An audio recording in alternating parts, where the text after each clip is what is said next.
నెలకి 50,000 నుండి 60,000 ఆదాయం రన్ టైలర్ యాప్లో ఆర్డర్ కంప్లీట్ చేసి పేమెంట్ పొందండి. విశాఖలోని పోక్సో ప్రత్యేక న్యాయస్థానం సంచలన తీర్పునిచ్చింది. 3 ఏళ్ల చిన్నారిపై అఘాయిత్యానికి పాల్పడిన నేరస్తుడుకు 20 ఏళ్లు జైలు శిక్ష విధిస్తూ పోక్సో ప్రత్యేక న్యాయస్థానం న్యాయమూర్తి పి మంగా కుమారి గారు తీర్పునైతే ఇచ్చారు. ఈ ఘటన 2020 అక్టోబర్ 13వ తేదీన జరిగింది.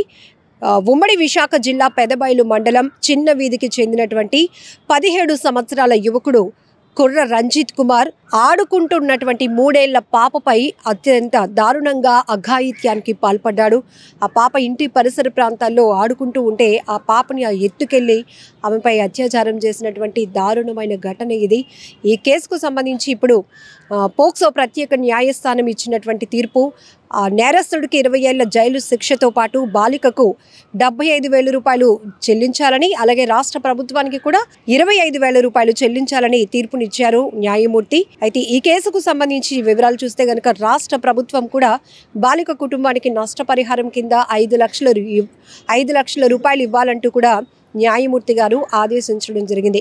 అయితే అప్పట్లో ఈ ఘటన ఒక సంచలనంగా మారిందని చెప్పొచ్చు. చాలా కీలకమైనటువంటి ఆధారాలు కూడా లభించడంతో తండ్రి కృష్ణారావు గారు ఇచ్చినటువంటి ఫిర్యాదు మేరకు అప్పటి పోలీసులు కేసు దర్యాప్తు చేసి విచారణ జరిపిన తర్వాత ఇప్పుడు తుది తీర్పు రావటం అనేది కూడా మనం చూస్తూ ఉన్నాం. ఈ కేసుకు సంబంధించి దాదాపు 2020కి సంబంధించిన కేసు ఇప్పుడు 2025లో ఈ తీర్పు అయితే వచ్చింది. ఏదేమైనప్పటికీ కూడా పసిపిల్లల పైన, మహిళల పైన, వృద్ధులని కూడా చూడకుండా పెద్దవారి పైన అఘాయిత్యాలకు పాల్పడుతున్నటువంటి కేసుల్లో పోక్సో ప్రత్యేక న్యాయస్థానం ఇస్తున్నటువంటి తీర్పులను మాత్రం స్వాగతించాల్సిన పరిస్థితి. ఎందుకంటే అయితే ఇమ్మీడియట్ లా లేదు కాబట్టి ఆ తర్వాత దీంట్లో అనేక రకాల కోణాల్లో కీలకమైన ఆధారాలు సేకరించాల్సిన అవసరం ఉంటుంది. అందులో చెప్పుకోలేనటువంటి వయసు 3 ఏళ్ల పాప, ఆ పాప ఎంత సఫర్ అయి ఉంటుందో మనం చెప్పుకోలేం. కానీ ఆ తండ్రి ఇచ్చినటువంటి కంప్లైంట్ ఆధారంగా పోలీసులు కేసు అయితే ఫైల్ చేశారు. సో ఇప్పుడు పోక్సో న్యాయస్థానం తీర్పునిచ్చింది. అయితే అప్పట్లో ఆ పాపని వైద్య పరీక్షల నిమిత్తం చాలా కీలకమైన ఆధారాలు కూడా లభించడం వల్ల చాలా రోజుల పాటు ఆ పాపని వైద్యుల పర్యవేక్షణలోనే ఉంచినటువంటి పరిస్థితి. ఇవన్నీ వింటుంటే ఎంత బాధేస్తోందో కదా. సో అప్పట్లో పాపం అమాయకత్వం, ఒకవైపు ఉమ్మడి విశాఖ జిల్లా అంటే పెదబైలు అంటే మీకు తెలుసు, ఏజెన్సీ ప్రాంతానికి చెందినటువంటి బాలిక ఏం జరుగుతుందో తెలీదు. కానీ తమ కూతురుకు జరిగినటువంటి అన్యాయంపై 3 ఏళ్ల పాపపై జరిగిన అన్యాయాన్ని ఆ కుటుంబం అయితే పోలీసుల వరకు వెళ్ళింది. తమకు ఎప్పటికైనా న్యాయం జరుగుతుంది అని వారు ఆశతోనే పోలీసులకు ఇన్ఫర్మేషన్ కూడా ఇవ్వడం జరిగింది. ఇప్పుడు ఆ నేరస్తుడికి 20 ఏళ్ల పాటు జైలు శిక్ష విధించడమే కాకుండా నష్టపరిహారంగా కూడా 75,000 రూపాయలు ఆ బాలిక కుటుంబానికి చెల్లించాలని, 25,000 రూపాయలు రాష్ట్ర ప్రభుత్వానికి చెల్లించాలంటూ తీర్పునిచ్చారు న్యాయమూర్తి మంగా కుమారి గారు. ఈ కేసుకు సంబంధించినటువంటి పూర్తి వివరాలు కూడా పోక్సో ప్రత్యేక న్యాయస్థానం ఏదైతే ఉందో దానికి సంబంధించిన స్పెషల్ పీపీ పబ్లిక్ ప్రాసిక్యూటర్ అయినటువంటి రాజశేఖర్ గారు ఈ కేసుకు సంబంధించినటువంటి వివరాలు కూడా మీడియాకు వెల్లడించడం జరిగింది. ఏదేమైనప్పటికీ చాలా బాధాకరమైన విషయం.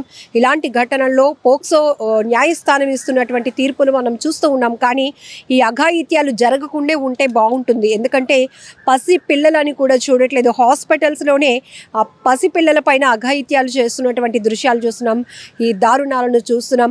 ఆడుకుంటున్నటువంటి పిల్లలపైన, ఇంటి పరిసర ప్రాంతాల్లో ఇంటి ముందు ఆడుకుంటున్నటువంటి పిల్లలను కూడా ఎత్తుకెళ్ళిపోతున్నారు, కిడ్నాప్లు చేస్తున్నారు, ఒంటరిగా వెళ్తున్నటువంటి పిల్లల్ని టార్గెట్ చేస్తున్నారు, వాళ్ళపైన అఘాయిత్యాలకు పాల్పడుతున్నటువంటి దృశ్యాలు, ఘోరాలు మనం సోషల్ మీడియా వేదికగా చాలానే చూస్తున్నాం. పిల్లల్ని ఒంటరిగా బయటకు పంపించాలంటేనే భయపడిపోవాల్సిన పరిస్థితిలో ఈ దారుణ ఘటనలు ఉంటాయి. ఏది ఏమైనప్పటికీ కూడా పిల్లల్ని స్కూల్కి కానీ లేకపోతే బయటికి పంపకుండా ఉండలేం. కానీ ఇలాంటి దుర్మార్గులు ఎప్పుడు ఎక్కడ పొంచి ఉంటారో మనం ఎవ్వరం కూడా ఊహించలేం. ఈ మధ్య సోషల్ మీడియాలో కూడా ఒక వీడియో వైరల్ అయింది.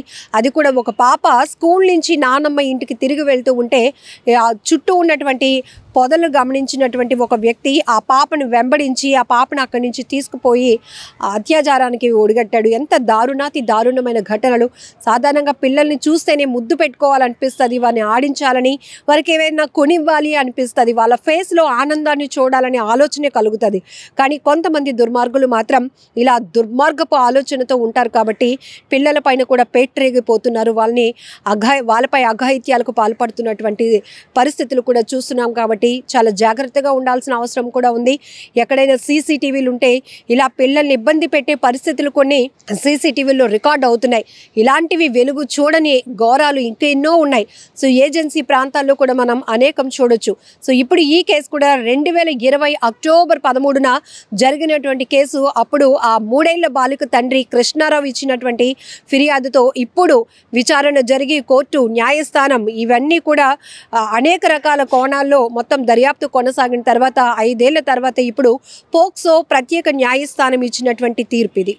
ఇలాంటి ఘటనలు ఆగాలి అంటే ఏం చేయాలి, ఇంకా చట్టాలు ఇంకెంత కఠినంగా ఉండాలి, ఇలాంటి నేరస్తుల్ని ఎలా శిక్షిస్తే బాగుంటుంది, మరొకరు ఇలాంటి దారుణాలకు పిల్లలపైన మహిళలపైన అఘాయిత్యాలు పాల్పడటానికి భయపడే పరిస్థితులు ఉంటాయి.